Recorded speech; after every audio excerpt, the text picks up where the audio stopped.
Hello friends, जय माता दी, राधे राधे। सबको वेलकम है आप सबका मेरे पेज पर। तो आइए मैं आप लोगों को एक बहुत ही प्यारा बेटी गीत सुना रही हूँ। कैसा लगेगा आप लोग जरूर बताइएगा। तो आइए सुनते हैं। बेटी के पापा हो बरा खोजे चली ले, बेटी रोवेलिया छोधा।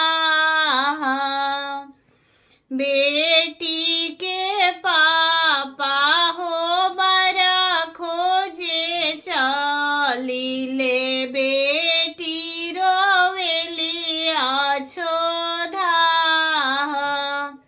आछे ही घरा बरा खोजी हाय पापा, आछे ही नाम तोहार। आछे ही घरा बरा खोजी हाय पापा, आछे ही नाम तोहार। आछे ही घरा बरा खोजानिए बेटी, जाने बेटी कर्म तोहार। हमारो करमुआ पापाया छे ही बाड़े, जाने पापा धर्म तोहार।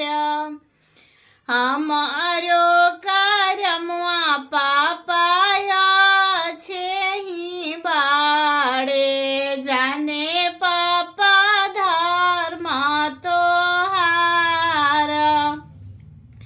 काकरी के बतिया बेटी देखा तारे सोहावन, ना जाने तीता की मीठ।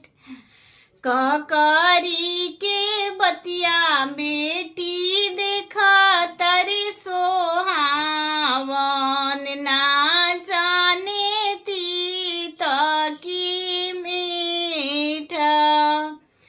सोनावा तरई तू बेटी सोनार घरे बदलती, बेटिया बदल लो ना जासु। बेटावा तरई तू बेटी चढ़ी के बियहिती, बेटिया बियाह लो ना जास।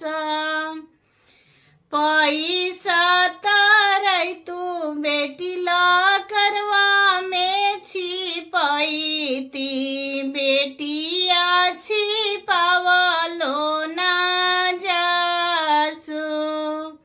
बेटी के पापा हो बरा खोजे चली ले, बेटी रोवेलिया छोधा, बेटी रोवेलिया छोधा। Thank you so much. Full watch कीजिए गीत को। सबको नमस्ते, प्रणाम।